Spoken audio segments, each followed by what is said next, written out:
بهار آمد. بهاری پرسخاوت زندگانی و طبیعت را روح و روانی نو عطا می نماید.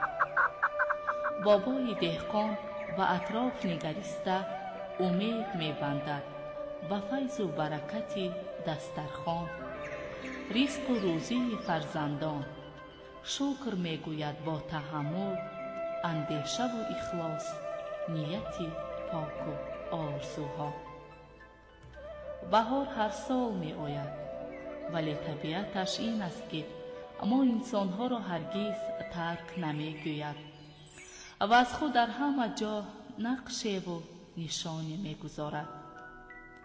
در پیراهن اطلس گلدختران، طاقه زردوزی و تور حریر نوعروسان، درز و سوزنی های چیوران، نقش و نگار سحرانگیز صورتگران به جلوه می آید.